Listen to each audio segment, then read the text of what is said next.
आज हम बनाएंगे मशरूम मटर मसाला, जो खाने में बहुत ही टेस्टी लगती है। आप अगर इसे एक बार बनाएंगे तो बार बार बनाकर खाएंगे। तो चलिए इस रेसिपी को बनाना स्टार्ट करते हैं।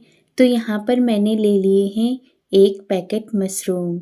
इसको मैंने पानी से अच्छे से धो लिया है और अब हम इसको कट कर लेंगे। तो यहाँ पे जो नीचे का डंठल होता है इसे हमें थोड़ा सा ही काट कर निकालना है। और मैं ये थोड़ा छोटा मशरूम था इसलिए मैंने इसमें 2 पार्ट किए हैं इसके। आप चाहें तो इसे छोटे पीसेस में भी कट कर सकते हैं। और जो बड़े साइज़ का मशरूम है इसके मैं 4 पार्ट कर दूंगी। मुझे मशरूम बहुत पसंद है इसलिए मैं इसके बड़े बड़े पीस ही काट रही हूँ। आप यहाँ पर अपने मन मुताबिक छोटे बड़े पीस कर सकते हैं। तो यहाँ पर मैंने मशरूम 1 दिन के लिए रख दिया था, इसलिए जो इसमें अंदर का पार्ट है वो थोड़ा डार्क ब्लैक कलर का हो गया है, इसलिए मैं ये जो पार्ट है इसको काट कर निकाल दूंगी। मशरूम हमारे शरीर के लिए बहुत ही फ़ायदेमंद होता है। इसमें कम कैलोरी और फाइबर भरपूर मात्रा में होता है। इसमें विटामिन सी, आयरन और बहुत ऐसे तत्व पाए जाते हैं जो हमारे शरीर के लिए बहुत ही फ़ायदेमंद होते हैं।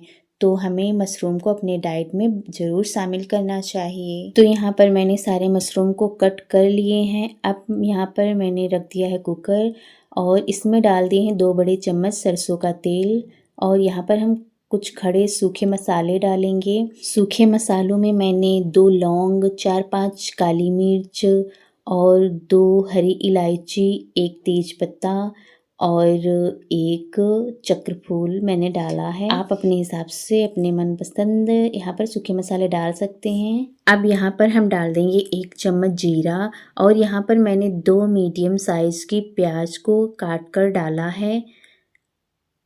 अब इन सबको हम चमची की मदद से मिक्स करते हुए भून लेंगे।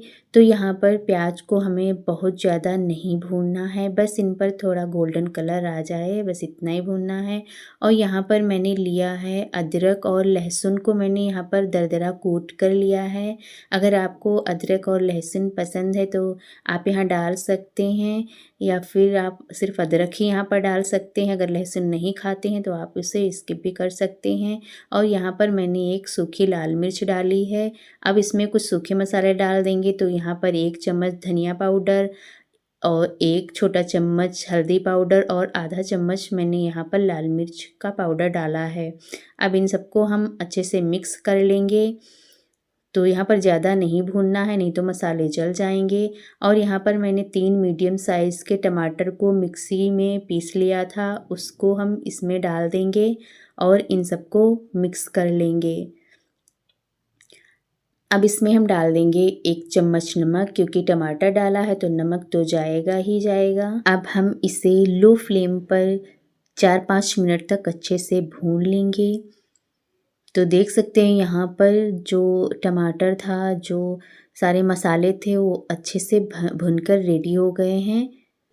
तो अब हम इसमें डालेंगे 2 चम्मच फ्रेश मलाई। तो यहाँ पर मैंने 2 चम्मच फ्रेश मलाई डाली है। आप इसकी जगह पर दही भी डाल सकते हैं। अगर आपको मलाई पसंद तो मलाई डालें, अगर नहीं पसंद तो आप यहाँ पर दही भी डाल सकते हैं। और दोनों में से अगर कुछ नहीं डालना चाहते तो आप स्किप भी कर सकते हैं। तो देख सकते हैं इसमें मलाई डालने से इसका कलर कितना अच्छा आया है और ये सारे मसाले अच्छे से भुन गए हैं। अब इसमें हम डाल देंगे कटे हुए मशरूम। यहाँ मैंने मशरूम को मैरिनेट नहीं किया था, मैंने इसे ऐसे ही डाला था। आप चाहें तो इसमें मीट मसाला डालकर इसे मैरिनेट कर सकते हैं, जिससे इसका फ्लेवर और भी ज़्यादा बढ़ जाता है। अब इनको हम इन सबको 2 मिनट के लिए अच्छे से भून लेंगे। तो यहाँ पर मैंने 2 मिनट के लिए लगभग भून लिया था इन सबको। अब इसमें डाल देंगे आधा कप हरे मटर। अब इन सबको अच्छे से मिला लेंगे। तो देख सकते हैं इसका कलर कितना बढ़िया आया है। अब इसमें हम डाल देंगे 1 कप पानी और इसके साथ ही मैंने डाला है यहाँ पर सब्जी मसाला डाला है। आप इसकी जगह पर कोई भी मसाला डाल सकते हैं। अगर आपके पास मीट मसाला है तो आप इसमें डाल सकते हैं, इससे टेस्ट बहुत ही अच्छा आता है। अब इन सबको हम अच्छे से मिक्स कर लेंगे। आप यहाँ पर चाहें तो ग्रेवी के हिसाब से, अगर आपको ग्रेवी ज़्यादा रखनी तो इसमें पानी और डाल सकते हैं। अब हम इसमें ढक्कन लगा देंगे और मीडियम फ्लेम पर हम 2 विसल आने तक इसको पका लेंगे। तो 2 विसल आ चुकी हैं और यहाँ पर देख सकते हैं मशरूम मसाला बनकर बिल्कुल तैयार हो गया है और देख सकते हैं इसका कलर कितना बढ़िया आया है। तो अब यहाँ पर हम डाल देंगे हरी धनिया कटी हुई और कुछ हम स्लाइस डालेंगे अदरक के और इन सबको हम मिक्स कर लेंगे। अब हम इनको सर्व कर लेंगे एक बाउल में। दोस्तों, अगर आपको ये मशरूम मटर मसाला की रेसिपी पसंद आई हो तो प्लीज़ हमें कमेंट में ज़रूर बताइएगा और हमारे चैनल पर नए हैं तो प्लीज़ हमारे चैनल को लाइक शेयर एंड सब्सक्राइब भी ज़रूर कर लीजिएगा। तो यहाँ पर देख सकते हैं मशरूम मसाला बनकर तैयार हो गई है। ये खाने में बहुत ही ज़्यादा टेस्टी लगती है। तो एक बार आप ऐसे ज़रूर बनाकर खाइए, बड़े बच्चे सब बहुत चाव से खाएंगे इसको और ये रोटी पराठे चावल किसी के साथ भी खाएं, ये खाने में बहुत ही अच्छी लगती है और ये हेल्दी तो होती ही है और ये खाने में भी बहुत अच्छी लगती है। तो ज़रूर से एक बार ऐसे बनाकर देखिए मशरूम मसाला।